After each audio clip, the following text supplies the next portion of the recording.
in my opinion, Thad has been a really good leader since day one. Until, yeah, I think everyone will agree because we really appreciate everything Thad is doing for us, because there's a lot of things we don't think about, but he has to think about it.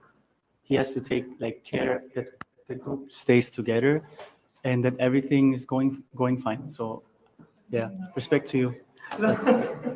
Saka sobrang mapagbigay po siya sa maalahanin.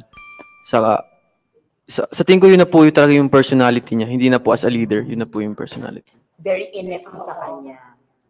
How about John? Hindi tayo titigil dito hanggang di iyak si Thad. Si Thad, chill lang siya na leader. Hindi po siya ganun ka-strict. Like, hindi mo ma-feel na leader talaga siya na, eto, gawin niyo yan, ganun. Ayun, chill lang siya, parang member pa rin talaga siya. Hindi siya yung parang may authority, pero ganun po. And then, organized po siyang tao. Ayun po. Siya po yung nagsasend ng schedule namin. Okay ka na, John? Tapos na po ako. Si Thad po kasi, ang dami mic. Si Thad po sobra po niyang generous po na leader. Talagang iisipin niya po muna kami bago yung sarili niya.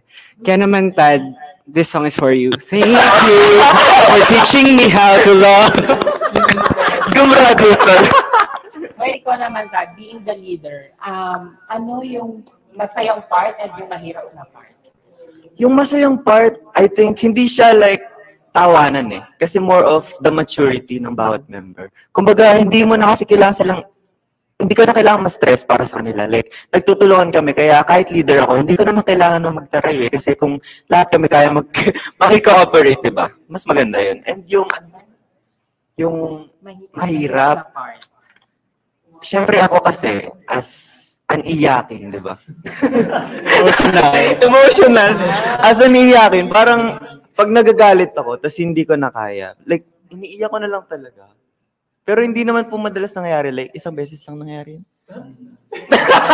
Pero yun po yung nagpapatibay po ng group namin yung mga ganun. Yung mga ganun po Oo, yung pagpapakita mo din ng vulnerable side mo. Kahit ikaw yung naatasan na maging leader ng group. At nakakatuwa na nagkukusa rin yung grupo na mapagaan din yung job mo as the leader. Saka no shame naman po ipakita yung vulnerable side kung komportable ka naman po sa mga tao kasama mo. Correct. Dahil dyan. Umiyak. Dahil dyan, golden buzzer. Pasok ka na.